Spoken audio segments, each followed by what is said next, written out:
I'm Dr. Joe Esposito, and welcome to our podcast, For the Health of It. Remember to subscribe to our podcasts, and I'll help you naturally get well and stay well. The information presented on this program is not intended to take the place of your personal physician's advice, and it is not intended to diagnose, treat, cure, or prevent any disease. Discuss this information with your own physician or healthcare provider to determine what is right for you. Are you suffering needlessly? Dr. Joe can give you advice on how to naturally get well and stay well. Dr. Joe Esposito. What we're talking about today is going beyond just wearing a face mask. What else can you do to keep yourself healthy? And every show we do, I'm always inspired by you, the listeners, and people on Facebook and Instagram, and people that send messages through the website, drjoe.com. And we always look to, Sierra and I put these shows together, and we're always looking for ideas for shows. Not that we probably have, I don't know, probably got a couple of years worth of shows in the can already. But the big thing is people keep saying, why aren't more people talking about what we can do to take care of ourselves in this time of crisis? And so I said, well, we kind of cover it in bits and pieces on different shows, but here we're just going to put it all together. The things that you should be doing. This is not a cure for COVID. This is not a cure for any disease. This is an addition to everything else. The Hippocratic Oath, the doctor's oath, is above all, do no harm. And so the things we're going to talk about today are not going to hurt you, and they might help, they might not. But there's no harm in doing them. That's the nice part. Okay? So let's talk about comorbidity first. Comorbidity means you have another disease along with the disease we're talking about. So if you have heart disease and diabetes, they would be the comorbidity diseases. If you have high blood pressure, if you have diabetes, if you have heart disease, if you're obese, if you're an alcoholic, if you have a bad diet, this would be a comorbidity for something like COVID-19. So people with the comorbidities are way more likely to get sick and or die than people without comorbidities. Some people without comorbidities die, but statistically, I've seen statistics as high as 95% of people that COVID-19 becomes fatal, they have a comorbidity. So let's talk about the things that you can control. You might not be able to control the fact that you're exposed to COVID-19. Who knows? I mean, you may walk into a grocery store and get exposed. But you do have the opportunity to prevent other things from making it worse. So in the top 10 leading causes of death listed by the Centers for Disease Control and Prevention, diabetes and high blood pressure contribute to 5 of the problems: heart disease, stroke, Alzheimer's, diabetes, and kidney disease. So if we can control diabetes and high blood pressure, top 5 causes of death reduce dramatically. Now, everybody's going to die, okay? But we want to live as long as we possibly can. And you want to live healthy. I've had people, that come to our offices that are in miserable shape, and they say, Dr. Joe, I don't really care if I die at this point. And then we get them better, and they're like, wow, I can't believe I ever thought that thought. So let's prevent those diseases. 2017, American College of Cardiology and American Heart Association, they redefined the parameters of high blood pressure. Now, when it first came out, I was a little cynical, I'll be honest. And what they did is they lowered from 140 over 90 was high blood pressure to 130 over 80.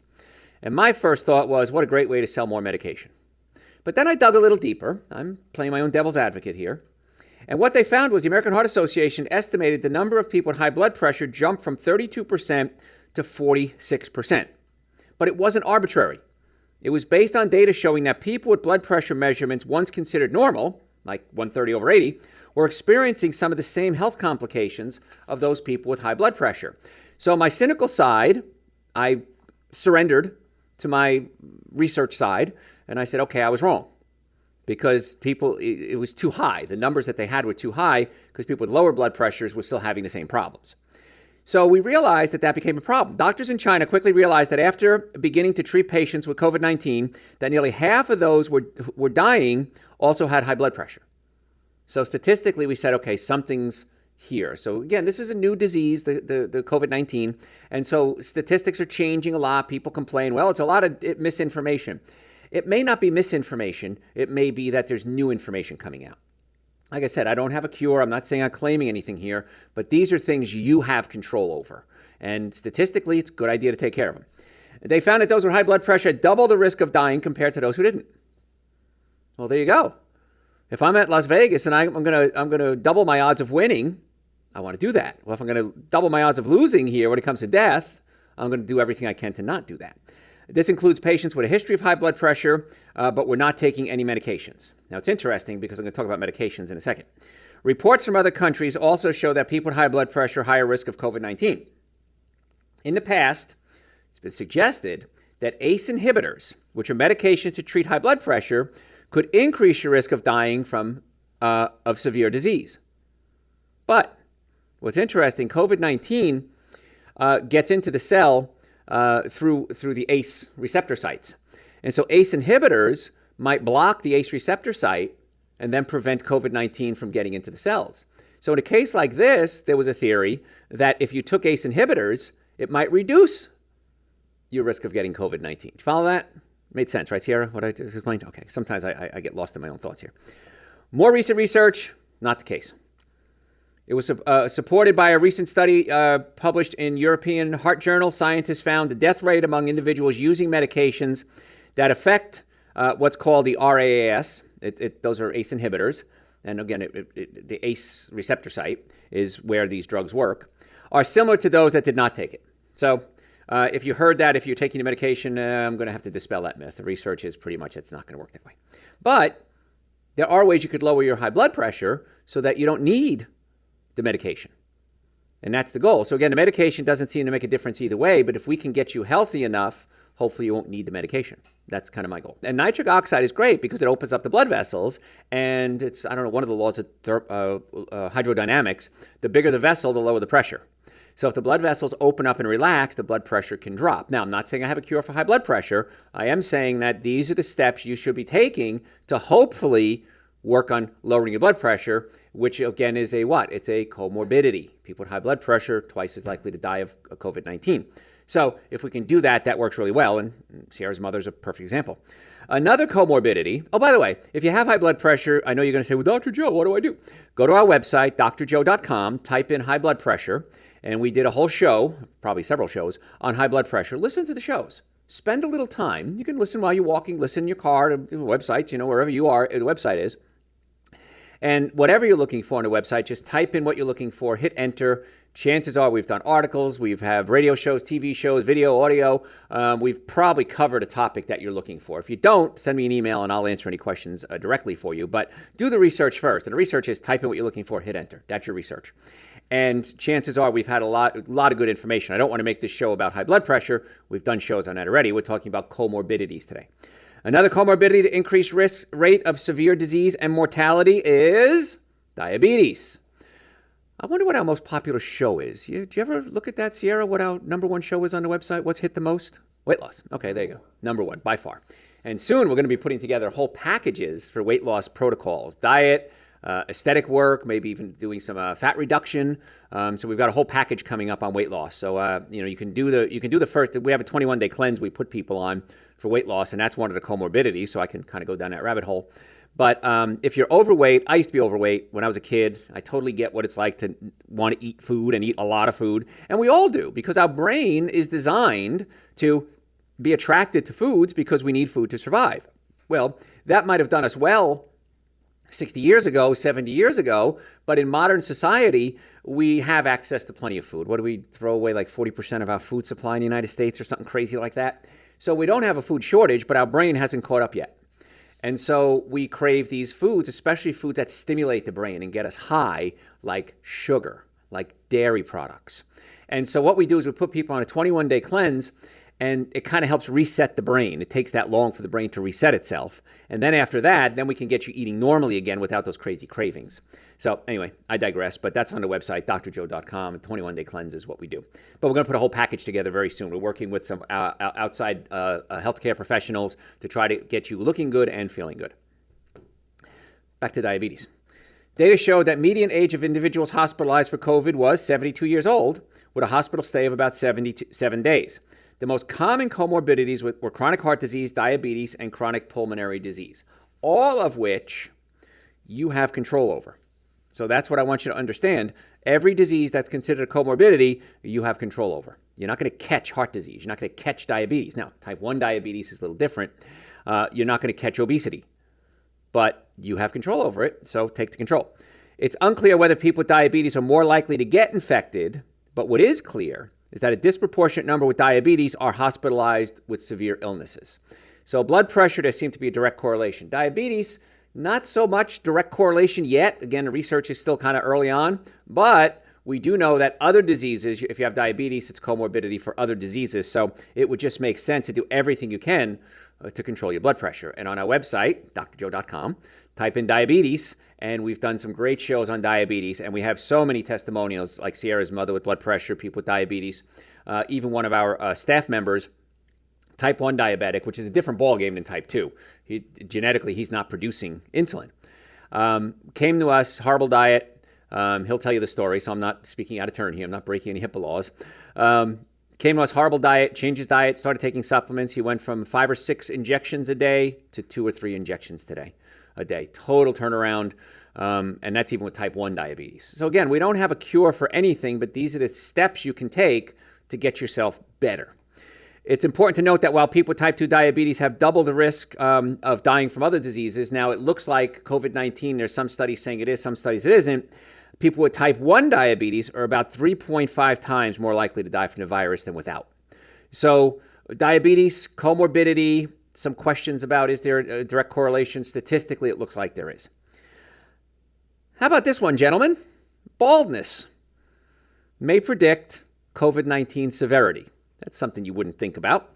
One team at Brown University believes the reasons behind certain people being hit harder for the virus may be a function of androgenic activity. Those are male hormones, which has to do with the male hormones. A team conducted 2 studies in Spain. First, they evaluated the results of 41 Caucasian males who were admitted to the hospital with bilateral pneumonia and who were positive for SARS-CoV-2. In this group, 71% had clinically significant androgenic alopecia. What that means is hormone-related alopecia. Alopecia means hair loss. So and so what we're finding is that if you have this androgenic alopecia, it could be confirmed as a risk factor, and if you don't have it, it's going to be less of a risk factor. Now, problem with this is a lot of that is genetics, so we really can't control that. But recent attention to anti-malarial drugs, hydroxychloroquine, is of interest. Boy, that's been in the news a lot lately, right? Trump said it worked, then they said it didn't work, now they said it does work. But what happens is hydroxychloroquine has been demonstrated to reduce testosterone in rodents. Now, again, this is rodents, it's early on. Although the data supporting use of hydroxychloroquine for the treatment of COVID-19 is limited, the potential negative side effects of COVID-19 patients are unknown. The connection to androgens may prove important. So this is kind of interesting too. Again, I'm just throwing it out there to let you know that's not a risk factor you have control over, but it's just a fun fact, and I like throwing out fun facts. All right, insulin resistance, which is really type 2 diabetes. Underlying factor to each of the chronic health conditions associated with COVID-19, all of them, heart disease, diabetes, high blood pressure, insulin resistance. What that means is when you eat food, your pancreas releases insulin. And the insulin goes into the blood system, goes to the cells, and opens up the cells. It's like a key. It opens up the cells and allows glucose into the cell to be utilized. If you eat a lot of sugar, you produce a lot of insulin. When you produce a lot of insulin, the cells are being bombarded with insulin. Insulin keeps saying, okay, open up and let more sugar in, open up and let more sugar in. Eventually, the cells say, stop it. I'm not going to listen to you anymore, insulin. I'm sick of you. You cried wolf too many times. And so they become resistant to the insulin. And insulin resistance is related to all the other comorbidities that we're talking about here. So researchers from Brown University acknowledged that their population included older adults who are known to be higher risk of severe disease. So again, we're dealing with people that are more likely to get sick anyway in this study. Other studies, researchers have identified obesity as a prominent factor, as it doubles the risk of hospitalization for people under 60 with COVID-19. While obesity is at top of the list, other investigations shows individuals with more severe diseases have more than one underlying health condition makes it worse. So obesity on top of high blood pressure, on top of diabetes, on top of heart disease, you start stacking your risks. And again, all those things we talked about are under your control in most cases. So this one study on insulin resistance, 5,700 New York patients produced results showing that most common comorbidities, again, high blood pressure, obesity, and diabetes, all are related to insulin resistance. What do we do about insulin resistance? Stop eating so much sugar. When you stop eating so much sugar, you stop producing so much insulin. When you stop producing so much insulin, the cells are no longer being bombarded by insulin, knocking on a door saying, hey, let me in. I want to open up and let glucose in. Then the cells become more sensitive. They're not getting bombarded by insulin all the time, so the cells finally go, I could probably start taking some insulin back in again. And so all the comorbidities, insulin resistance, what is that related to? Your diet. Group of patients who died, the researchers found that those who had diabetes had a higher likelihood of being on mechanical ventilation or placed in the ICU compared to those who did not. So it's a slower, more miserable death as well if you had the diabetes. Those who had high blood pressure were less likely to have been on a ventilator when they died compared to those who did not have high blood pressure. So weird. Diabetes, higher risk of having a horrible death at the end. High blood pressure, less likelihood of having a horrible death at the end. So again, we're starting to look at these comorbidities. And again, the information is so new, we're not sure what it all means yet. But my point is that you have control of heart disease, diabetes, obesity, and why not take control of it, especially now. And I did a show a while ago and why the African American community is disproportionately affected by COVID-19. And some of the research we found in that show showed that Black community oftentimes has more comorbidity, diabetes, obesity, high blood pressure. And so I really want to get this message out to the Black community and say, hey guys, you have control over this. And even if you live in a food desert where there's not good food to choose, there's always better options. No matter how poor you are, take that back. In most cases, your financial situation can be controlled if you make the right decisions. For example, if I could buy a can of beans for 50 cents, or I could buy a bag of chips for 50 cents, that can of beans is going to be a much better choice. Beans going to have fiber, it's going to have nutrients in it, and it's going to help prevent some diseases as opposed to chips, which are only going to exacerbate the condition. So there are options out there that you can do. Again, we just need to get the word out. And that's why I wish more and more people like myself are out there saying these are some better options. And that's what we're talking about today. So you want to restore your insulin sensitivity to reduce your long-term risk. We don't know how long COVID is going to be around. And it's a virus. So is the flu. So is cold. So we're going to be bombarded by viruses forever. Unless the world ends, viruses are not going away. So you need to take this as a warning sign to say, hey, this is my opportunity to learn all about viruses, or the best you can, and what can I do to prevent it? So to survive the next pandemic, whatever it might be, improving public health has to be a priority. And I'm hoping and praying that the world gets that message. Improving public health has to be a priority. That's going to solve a lot of problems. It's unreasonable to wait for a drug or a vaccine to cure everything that comes along. There's going to be new diseases. There always are. And we're waiting for a vaccine, waiting for a drug. Why don't we just start taking care of ourselves? I'm not against researching for medications. I'm not against any other research. These are the things you can do today to take care of yourself. So it's time we address the underlying illness and disease. So robust immune system is necessary to combat anything. Flu, COVID-19, common cold. Addressing insulin resistance, very easy to do once you reset your brain, of course, because sugar stimulates the dopamine receptor sites in your brain and you're getting high from it. And so it's really hard to make a logical decision. I'm no different than you. If I have gluten-free organic cookies in my refrigerator or in my pantry, I'm going to want to eat them. Now, again, that sounds silly, gluten-free organic cookies, but still a lot of sugar. If they're not in my pantry, I'm not going to eat them.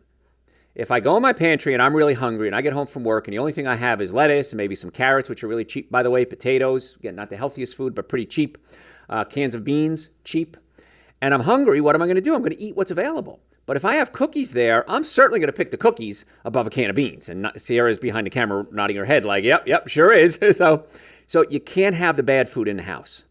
If the bad food is in the house, you're going to eat it. How often? 100% of the time. Unless you're Superman, but Sierra and Garrett and I are not Superman and women, so you got to get the bad food out of the house. And that's step number one. It's necessary to cut down on your processed foods. Eat more fruits, vegetables, nuts, and seeds. We know that you do not have a good glucose control. If you don't have good glucose control, you're at a higher risk of infection, including viruses, and we're presuming COVID-19 as well. Again, a lot of these things I'm talking about, we don't have the research on yet, but I'm projecting that if it affects every other virus in your immune system, there's no reason to say that it's not going to affect this. So these are steps that you can take. You got to deal with the comorbidities. Another thing, this was an interesting research that I saw.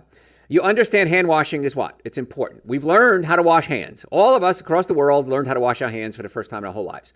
20 seconds, scrubbing the fingertips, scrubbing the thumbs, getting in between the nails. I never scrubbed my hands so well. We all scrub our hands now like surgeons, which is great. I support that 100%.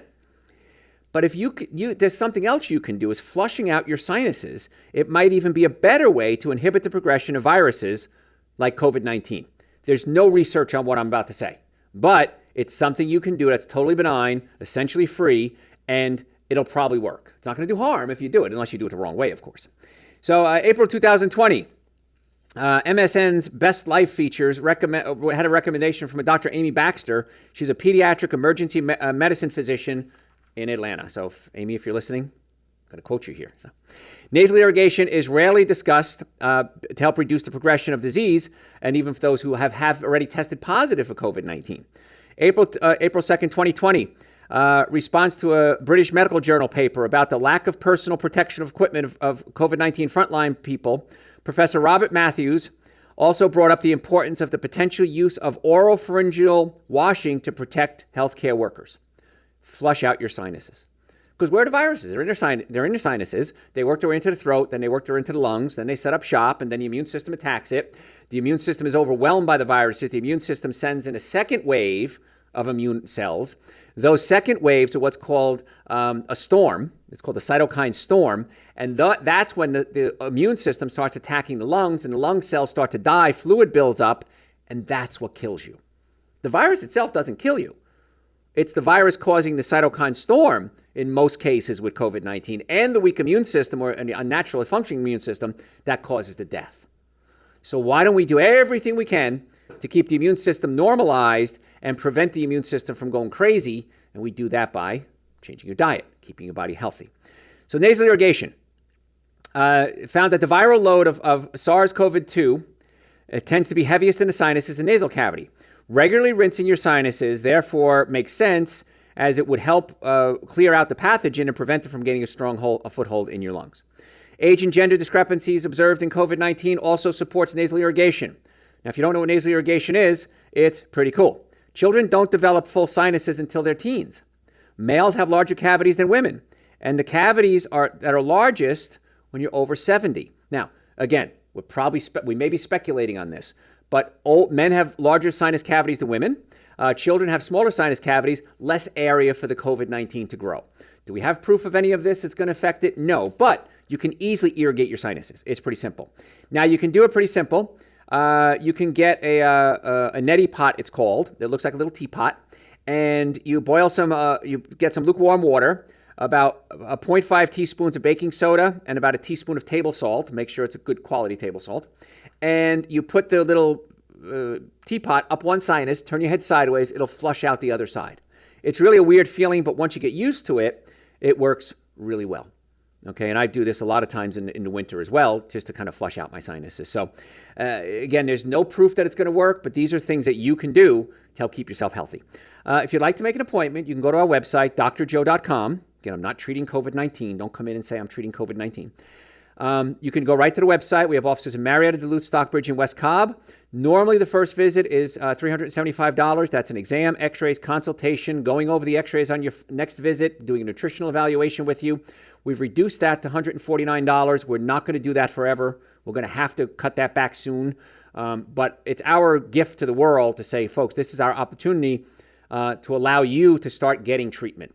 And so many patients, we see a ton of patients, and it's great because most of the patients listen to us, and most of the patients get amazing results. So that's why we want to be your doctors. We want to get you well and keep you well. If you have any questions, send them to me through the website, drjoe.com. Follow us on Facebook and Instagram at Dr. Joe Esposito. We live stream a lot of our shows. We'd love to have you on our live streams as well. Tell your friends about the show, drjoe.com. I'm Dr. Joe Esposito. Catch you next time. Thanks for listening to For the Health of It. Remember to subscribe to this podcast, and I'll help you naturally get well and stay well. You can also listen to and call into my radio show live Sunday evenings from 7 to 9 Eastern Time on WSBRadio.com and on a WSB Radio app.